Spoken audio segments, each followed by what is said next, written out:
Good evening, everyone. My name is Caldwell-Myers, and today I will be explaining to you how listening can either build or destroy families.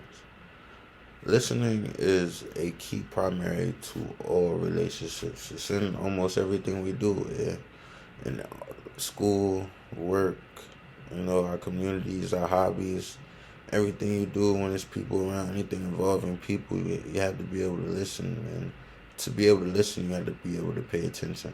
And if you can't pay attention or listen, it tends to separate yourself from others, not in a good way, but a bad way, and where people feel like they can't talk to you or you don't understand what is going on with them.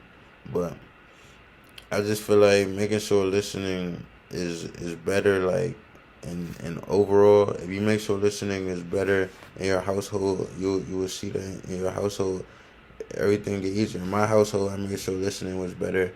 Just like communicating with my mom or my father, just letting them know if they did this or let me know this. Like, can you do this at this time just to let me know? So you know what I'm saying? So you could avoid any misunderstandings. I feel like listening is a big deal in everything that we do. It involves in all of our relationships. It's affected in all of our relationships. So listening to me is a very key primary. And I know you all had that problem sometimes when you're talking to somebody about something important.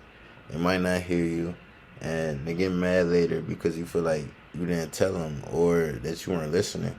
But that wasn't always the case. Sometimes you could have told them what was happening, and they talked over you and they didn't hear what you said, so they took it and ran with it, or they never heard what you said and they took it and ran with it, or just never really asked, or just sat there and listened, just ignored everything you said, and then come back to it and just be like, well, I thought this and that, and but you had already told them what happened and what was done or what was said. You know what I'm saying? And they weren't listening, so it is on them. But at the same time, it's just like it shouldn't have to get to that point if they had just listened. And you also, being a speaker, had to make sure you grab their attention to get them to listen. So I feel like still like listening is just very big in all of what we do, all of our problems, all of our situations, all of our scenarios.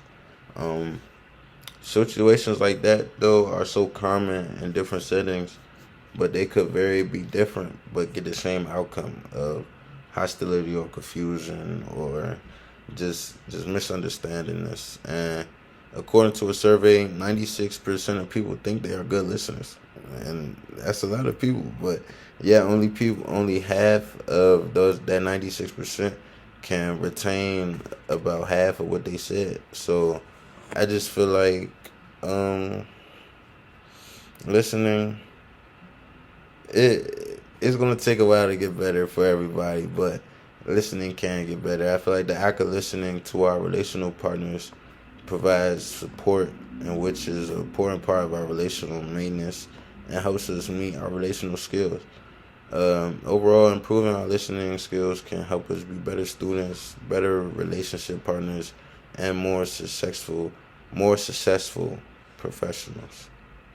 Thank you for your time. I hope you understand what type of listening can do or how it can help.